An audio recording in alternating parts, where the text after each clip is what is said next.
Hi, and welcome to another edition of This Week in Indoor Cycling. Feel my heart, it's beating. I'm Dave, brought to you by the Titaniumgeek. You might be wondering once again where James is. He's touring Scotland in a Tesla, but this time a different model Tesla that one he had before. More news about that hopefully on the channel soon, where I think we're trying to see how many bikes we can fit into the back of a Tesla Model 3. But anyway, that's another story. So this week, this is the RGT special. We're interviewing James Vickers, who is one of the driving forces behind Road Grand Tours, or RGT. As you'll see from the video, RGT is a serious competitor to other platforms, and more importantly, it's free.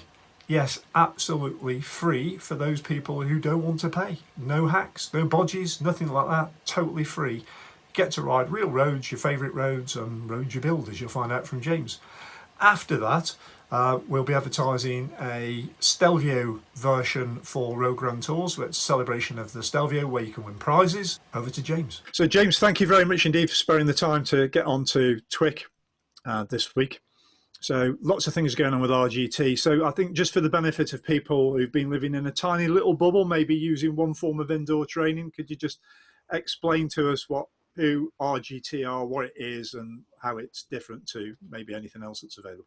Yeah, I mean, hopefully there aren't that many people that don't know about us now, but I can't help feeling like we are the poor relative at the moment. But yeah, RGT is a virtual cycling simulator on which people from around the world can meet, ride, race, and train together, essentially. So it's not a video-based product. It is a 3D simulation-based product, much like some of our incumbents, like the Big Orange and Rovi. No, sorry, unlike Rovi. So we're not video-based. We are like a computer game style simulator. So you wouldn't get run over by cars? I mean, some of the others I've noticed there's real cars on there, and that makes me feel a bit nervous. So I think there should be real cars on there, maybe race cars front and back for races and so on. But no, not right now. You don't get run over by cars. Although when we produce the Cat for Mentor course, which is arguably our best looking course, it's quality. We did talk about leaving cars parked in the bike lane as they were be parked in the bike lane in Cat for Mentor, but we decided that probably wasn't a good idea, particularly from a PR perspective. That's right. So RGT at the moment, you know, as a user, so there's lots of real courses on there. So if I want to ride Mont Ventoux, I can ride Mont Ventoux, can't I? Say if I want to ride in Mallorca, etc., etc. Yeah, so I can do all those great things, amazing scenery, 4K graphics, all that sort of stuff. Yeah. What's the best platform? So if people are going to say, well, you know, I've got an Apple TV or I've got Windows or a Mac or whatever, what's the best thing to access RGT on? I use a Windows PC. I absolutely love it. I then extend that out onto a little projector that goes up onto the wall, a little short throw projector. But essentially, a more modern iPad, the Apple TV 4K, a more modern Mac, and a more modern PC, you'll get a really good experience from them.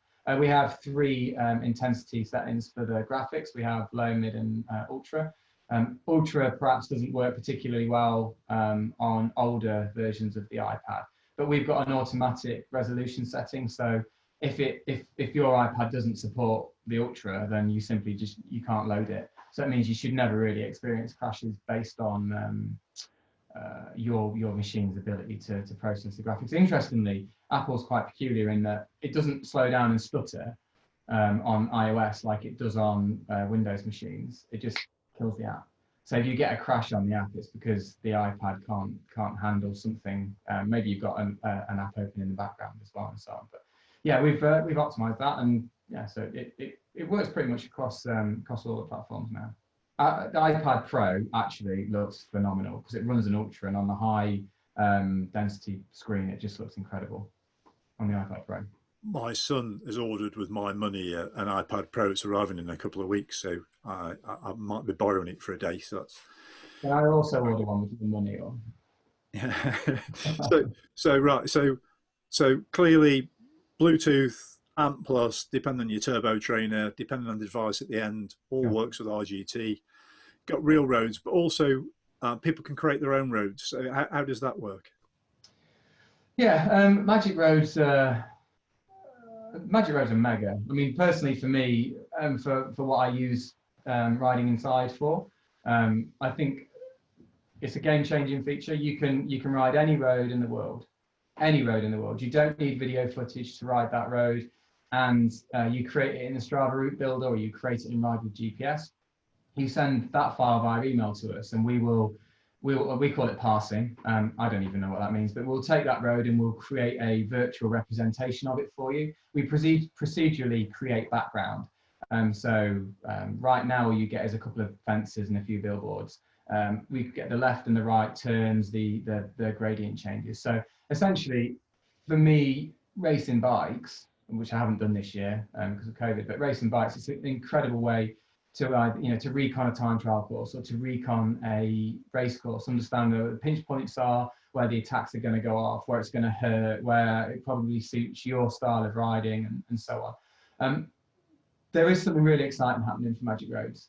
Very, very, very soon, there'll be an announcement made, which we'll see, and I mean very soon, maybe even before this goes out. So which we'll see some mega improvements in terms of what it means to ride on or in a Magic world. So right now, we are aware that the graphics, they serve a purpose, right? So that they were there to give people something to ride to that wasn't just the Tron world. The reason for Magic Roads was, as I've just described, event and race recon, but actually the use cases have evolved. Users have contacted us with loads of ideas for what they want to do with them, run events on them, just do exploration and just have more fun on a Magic Road, like bucket list climbs and explore the world. So we've taken that on board and we've started to produce more for those users. I'm not going to say what it is, but it's definitely, I'm excited about it, and I know the users that have been involved in some of the workshopping are, really excited about it as well. That's good. So currently, Magic Roads, you need your friends to join you. Is that right? So if I want to, so you don't. No. So for those that don't know, when the COVID-19 coronavirus pandemic hit, so a lot of the people at RGT are cyclists and have worked in the cycling industry for a long time, and a lot of our colleagues and peers were concerned about what this meant for the future of cycling. In hindsight, we now know that it was really good for the sport, really good for cycling in general, and it's particularly good for indoor cycling, but we didn't know that. We knew that it was going to be okay for indoor cycling, but we didn't know what it would mean for the wider industry. So at that point, we made the decision, like, what can we do? How can we support people through this problem? At that point, we made the decision to go completely free. So we are a free platform first and foremost, and we will remain a free platform, but some features were hidden behind a paywall. At that point, we decided the only thing we could do is remove all barriers to entry. So we took the paywall down, and then we reached out to all of our brand partners and said, we're doing this. If you want to join us and come along for the journey, that would be great. So brands like Who, Sweet Spot, who we produced the virtual tour with, they all came along for this ride, and we called it the Ride It Out initiative. They all came along for the journey. But one of the downsides of this for our existing users was that the demand was phenomenal. We were blown away internally by how much it resonated with people, that decision to go free. But unfortunately, that meant that we struggled to deal with the capacity required to launch all of those individual servers at once. And people are curious, right? Everyone's curious. So what was happening is someone would log in, create an account, go, oh, Magic Roads, that's it, that's the good stuff right there. Create a Magic Road, create an event, look at it, not ride it, and then leave. And that server's then started. And then this was happening constantly. So they go, all right, okay, that's how you create an event. And then they come back and create it and ride it on their own. And we had thousands and thousands of Magic Roads servers, so it starts to no server instance firing off at one point. And we just creeped, we buckled. So we decided to put up a limit, and you needed 5 riders to join you before you could experience that. That in turn created this little subculture of people on the internet, like this community of people going, oh, I'm going to do a Magic Road. Can somebody just join it and then not ride with me? So there was a user group for people just to do this thing where they'd post a Magic Road, 5 people would click to join it. They didn't have to start the ride, but the server would kick off. But we didn't mind that because that meant people were actually going to ride the road. The problem we had was roads being created and people just forgetting about it. So we changed that about a month and a half ago. You no longer needed 5 people to participate. you can create your own magic roads and ride it within 5 minutes. So you email the ride over, we pass it within 5 minutes. You can create the event and you can be riding. And what's really cool about magic roads now is you can create your own race specific to you. So some people might not like racing with others. Other people might want to use it as a training tool, which is what I do. So if I know I've got a road race, I'll jump on Magic Roads and I'll set the bots off at between 320 and 350 watts, and I'll just sit with a group of bots. And it gives you such a good immersive workout without the need just to stare at a power number. So much fun. The bots are great to ride with. So yeah, all of that functionality is available currently, for free. It's you don't need to get other people to ride with you. You upload your Magic Roads and you create your event and you're away. Cool though, you can share it with 200 other people. You don't have to be followers or friends or extended networks or anything. You just create a little share link, fire that share link off, and people can join you, which is happening a lot. So lots of cycling clubs, a couple of national governing bodies, they're creating their own race series, their own leagues, sending these event links off, and people just get involved. For me, like just another, I'll talk about myself again, but individual use case for me in this scenario is Sunday morning when I usually go out on my little club run. The weather's been rubbish or COVID made it impossible. So we just did these, 7 or 8 of us jumped on Magic Roads together. Brilliant, loads of fun. And we just were able to remove those barriers that COVID put up. So again, Ride It Out initiative in COVID-19. That's one of the reasons we made it free. So the subscription model, what does, for those people who want to support RGT and help it grow, how does the subscription, what does it give different to the free model? So I think one thing we do want to be known for is the fact that we are free. So Strava was free for a long time, right? People knew Strava as being free, and that's why people, I guess, kicked back quite hard when they put the paywall up. I mean, ultimately they have to have a business model, but Strava was known for being free, whereas RGT always gets compared to the competitor brands, which is unusual because we are free. On RGT for free, you can ride when you want, with who you want. You experience the physics, so the drafting, the braking, collision avoidance, braking for corners and so on. And you can participate in all of our rides, all of our group rides. We have 5 group rides a day. All of our group races, we have 5 group races a day. And you can do all of those things for free. So, and more, there is more coming to that free element of it, which, I think the user base will really, I think it will appeal to them. Again, it comes from users coming to us and saying, oh, free product's great, but you know what's missing for me? It's missing this little bit. So we've made some changes based on user feedback. For premium, you get the option, you get more freedom. So you get the freedom to create your own group rides, you get the freedom to create your own races, and you get the freedom to upload your own Magic Roads. So that's what it's all about for us. It's about creating more freedoms for individuals, more freedoms for brands, small coaching brands, big bike brands. They can create their own events, they can bring their communities on board to RGT. And as a premium account, that's what you can actually do. You can you buy. I guess essentially, you just procuring more freedoms for yourself to curate a more individual and tailored experience. But I think what is really important is that we are free. And in the case of my cycling club, there's me and one other guy that have got premium accounts. The other guy that's got a premium account has got one because he wants to support what RGT are doing. For the club, no one else needs it because I just create a group ride and everyone jumps on and has some fun with me. So that's what sits behind what the premium subscription is: the option to create some accounts. The option to create a group ride or a race. The option to upload Magic Roads. Also some additional training features. We have a Training Peaks and a Strava Sync, which is available on the free plan as well. But we've got more coaching options available for paid users. Taylor Thomas, Tim Cusick, Pav Bryan, Spokes Coaching. They're all world-class coaches that have provided us with input into our training product, if you like, and our workouts and training plans. Actually, Luke Dragster as well. Don't want to forget Luke. I was going to mention about that.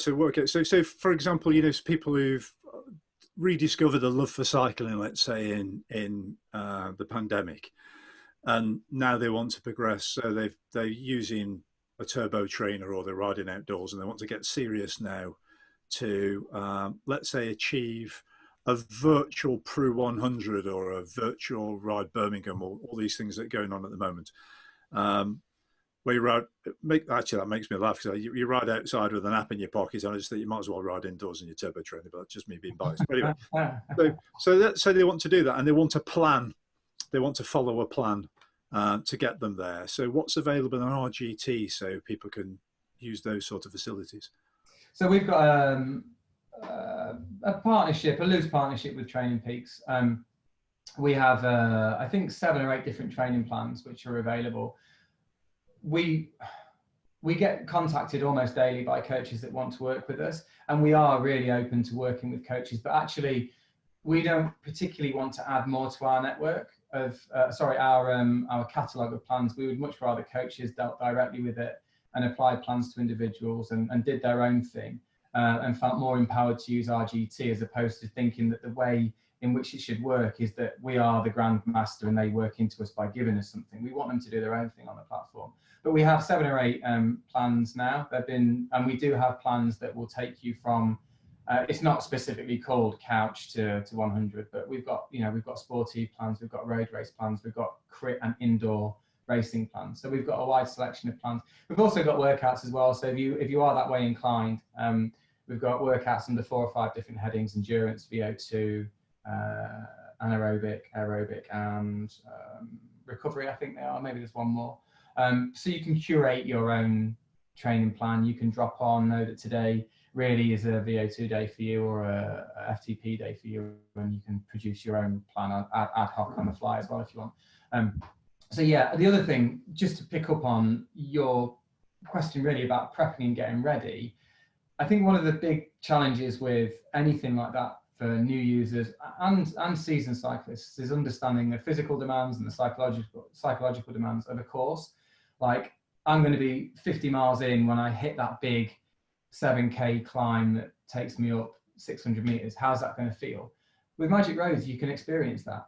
You can either ride the entire course up to 100K, but you can ride sections of the entire course, or just the climb itself. So you can take that GPX file, you can drop it in, you can go, right, I'm going to ride the, if you're doing the Fred Whitten, you can ride, oh crikey, what's the worst one near the end? Anyway, you can ride the climbs from the Fred Whitten, you can ride the Stelvio Pass. Well, you can ride the Stelvio Pass anyway, because it's in the app as a real road, but you can ride all of those things in advance of actually putting your body through it in the real world, so you can understand how much it's going to hurt, and you can prep for it at 100% resistance. Yes, I must say, I can testimonial to that when Daniel Freeb from the Cycling Podcast put our Giro course on. Oh my God, some of those climbs. There was one I genuinely thought I was going to have to get off my turbo trainer and walk if that was possible. It was just flipping heck. Someone said to me the other day about RGT. So for listeners, our resistance is automatically set to 100%. So a 10% climb feels like a 10% climb because we keep it real. That's one of our things. We're about realism. It's one of our core brand values, which we might come on to in a minute. But yeah, we keep it real. So it's 100%. So a 10% climb is 10%. Whereas on some of the existing brands out there, because we're challenging, they're set at 50%. So a 10% climb is actually only transmitted to your turbo or smart trainer at 5%. And actually, that's not necessarily right, is it? So we've gone with the real approach, but our Giro, which we did in partnership with the guys at the Cycling Podcast, was the first virtual Grand Tour. We made history with that product. We had really good engagement from users, from Cycling Podcast fans. We had loads of people participating in it. It was great fun as well. You got a jersey, pink jersey, loads of fun, but it was hard. When we produced the content and the videos for that, I remember saying, we had a creative session. We tossing it around. Should we say, the experience the crucible of a Grand Tour, which was like a gladiatorial place for combat. And then on stage 6, I was like, this is really difficult. It's really hard. It was so tough. some people opted in and out and dropped off stages and came back later and focused on like the com series and stuff, because it was, yeah, it was 20 days of riding really hard on a grand tour. It was essentially like an amateur grand tour. Well, it's fun. We got some ex-pros involved in that as well, which was good. Yeah, and Daniel didn't ride it, which is the best part of it. But anyway, so he just watched us all suffer, I think. He got some cosh for not riding it, didn't he?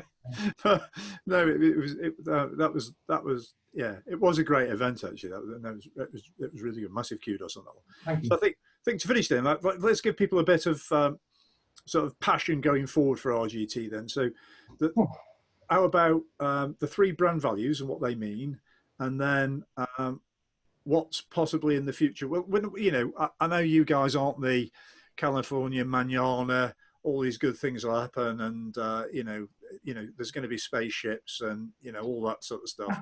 You know, go spaceship racing. But you know, what's likely to come on the horizon in the near future with RGT? Okay, I think picking up on your first point, I think people's expectations have changed. We spoke about this really before the interview, and I think what happened recently is accelerated people's desires for more transparency in the products and brands that they get connected to, more community ownership and more direct action. I think the BLM movement has proved that people want to be able to influence things directly and take action themselves. And I don't think that's exclusive to big social, economic or social changes. I think this will be applied across the board in the next 2 or 3 years. They want to be involved with making business decisions that serve them as users or service users as an individual. When I joined RGT as a business, Alex had this vision. Alex is our CEO, and he had this vision about where he wanted to take the business, but typically entrepreneurial, it just came out like a machine gun, and we tried to bring that down. So it came out like a shotgun, and we tried to bring it down to something a bit more focused and a bit more like accurate, like a sniper rifle, just to distill it. And we came up with these 3 key strategic core values or strategic pillars. And it sounds quite boring and corporate, but it's not, because we're all in the business living by it. We all really get on board with what these 3 things are, and it's accessibility, empowerment, and realism. So these 3 things, they're our core brand values, and they should direct business decisions. They should direct who we are as people and individuals, and how we interact with our users, and how the product is developed, and all those things. And that's exactly what they do. So every day when we make decisions, we look to these 3 things for an enlightenment on what we're doing. And this is why we're free. So accessibility was Alex's big thing. I want everybody to be able to do this. I don't care about propensity to pay, means to pay, willingness to pay.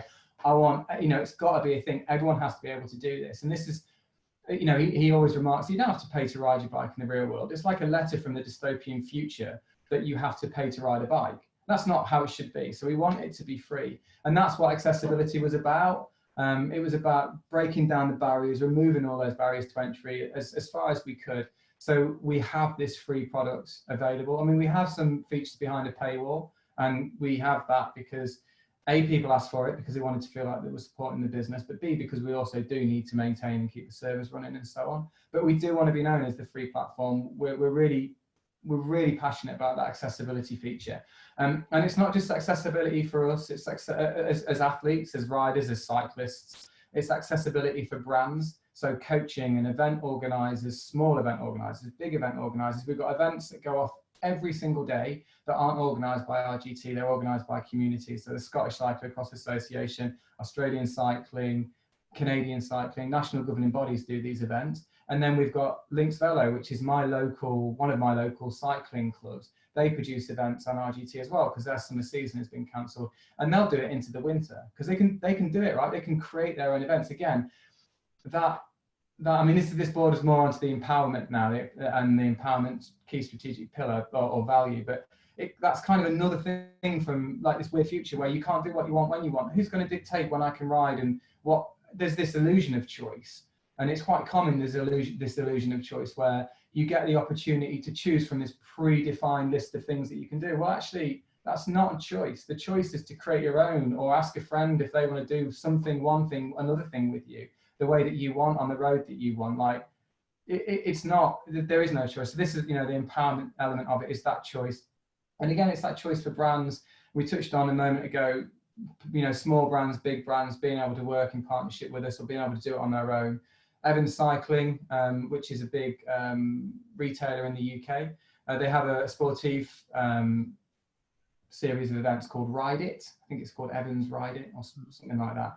And we noticed some event on the system that was doing quite well. And there was, you know, a good couple of hundred people taking part. And we're like, what's that? And we looked, and they'd done it without talking to us about it. They were just organising their own events. And that's key for us so people can do it. I mean, they can work in partnership with us and we'll do all sorts of cool stuff, you know.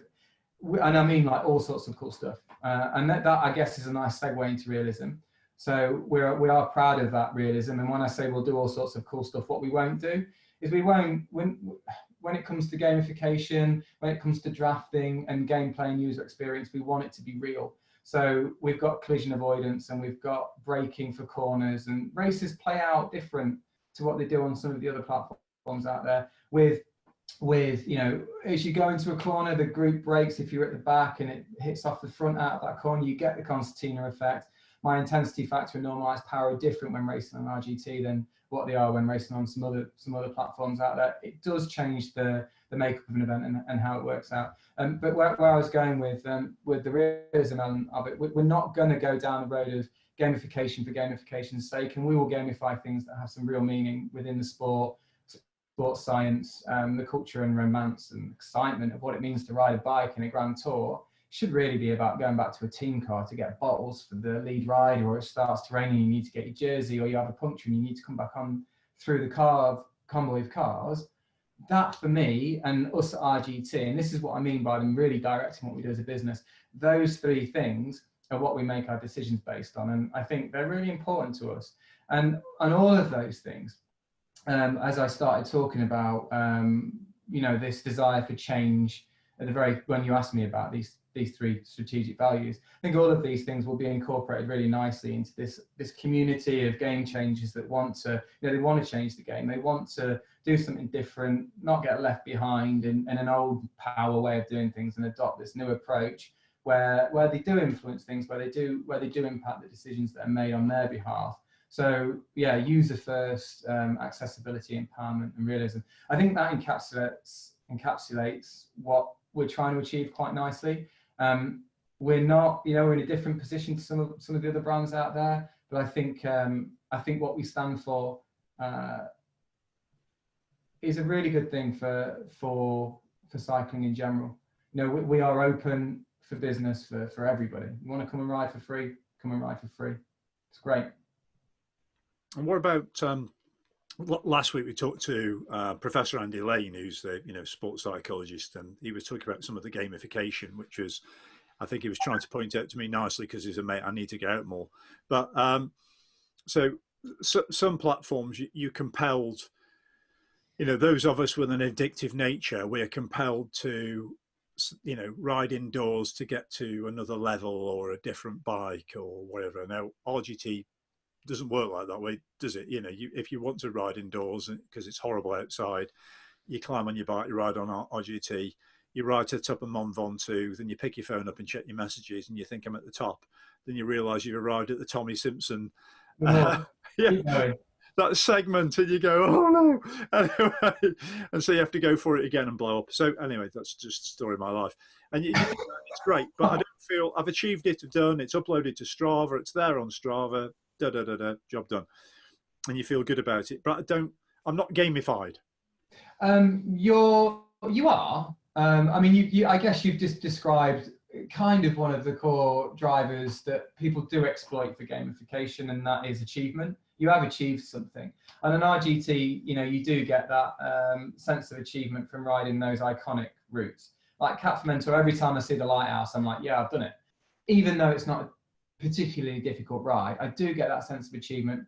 The Hour Giro course, you know, getting to the top of some of those monstrous climbs, I did get that sense of achievement. The racing does kind of dig in. I think if you look at gamification, you have white hat, black hat tactics, and white hat tactics are nice tactics that are more morally or less morally reprehensible, or they're easy to deal with on a moral perspective. And then you have black hat tactics that do appeal to that, I guess, the darker side of the human psyche. So things like random rewards, things like leveling up and increasing the time between leveling up and pushing people's desires to do those things. And they appeal to the same side of the brain that gambling does. But one thing I think you got to make quite clear is that nobody's really getting hurt from this.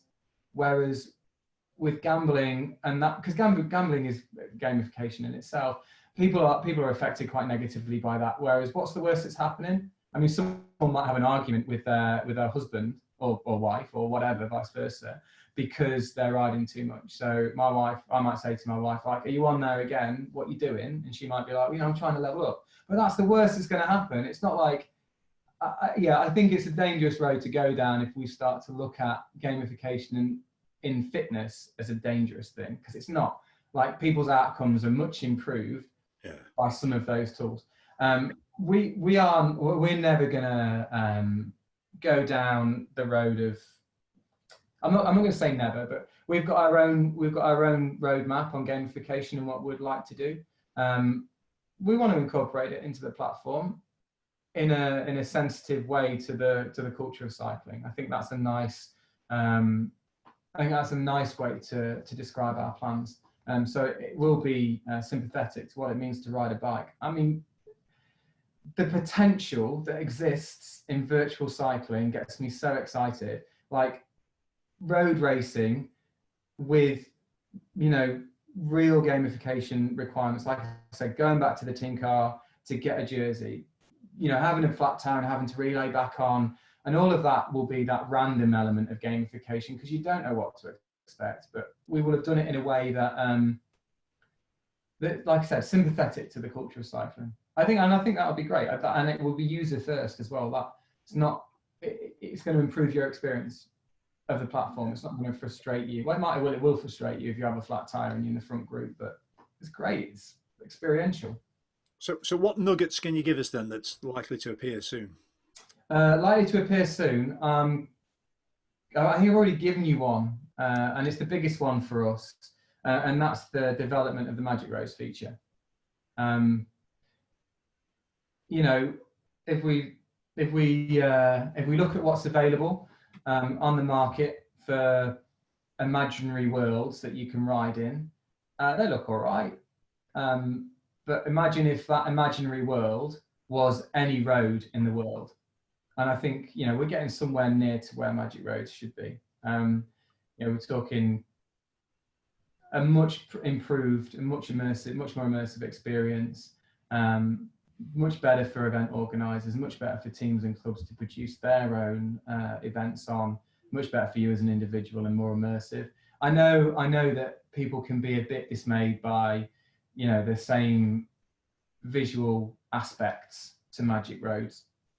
And when we do this next bit, we've done this next bit in a way that makes the bit after that even more exciting, and then the bit after that even more exciting, and the bit after that even more exciting, and easier to do each time. So what we've got planned for Magic Roads, ultimately, there may be no need to create real roads in the traditional sense that we create real roads with an artist producing those stunning sceneries that we've got. Ultimately, we may be able to do a lot with Magic Roads. Ooh, it's very exciting. I mean, it's not that. I mean, that long-term vision isn't just around the corner. But does it mean I have to get rid of my Apple TV and buy a gaming computer? No, you should do that anyway. All joking aside, not just for RGT, just because Apple TV is the worst thing in the world with that bloody remote when you're trying to do anything. Oh, don't, yeah.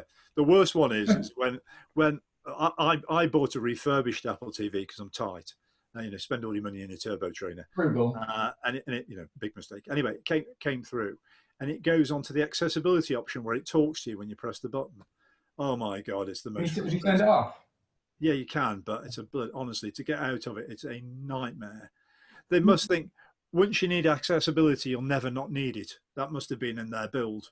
So it's just bloody hell, Well, that once you've had accessibility, you might not need anything else. I think that works really well with RGT's plan. Oh right, yeah, I understand. Yeah, of course, because you've got the on the side. Yeah, Nice segue. yeah, that's very good. But joking aside, yeah, Apple TV is it's quite frustrating, isn't it? You need the keyboard does change things up a little bit for that, and yeah, I believe you can use your iPhone to connect and do keyboard, which does make it much better to use. So you should buy it, but you should buy a gaming laptop because not because of the RGT experience, just because it'll make your life better. There you go. Yeah. James, thank you very much. I can't say ride on. Is there a version of ride on for RGT? Ride free.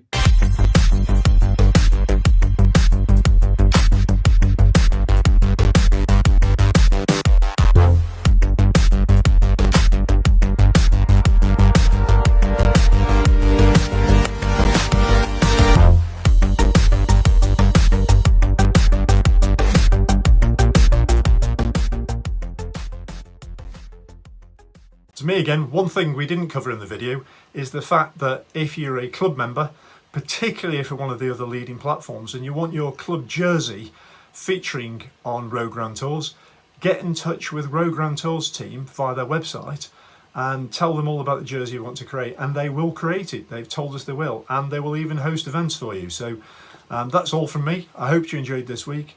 Please do all the normal stuff below. Thanks so much. See you soon. Bye.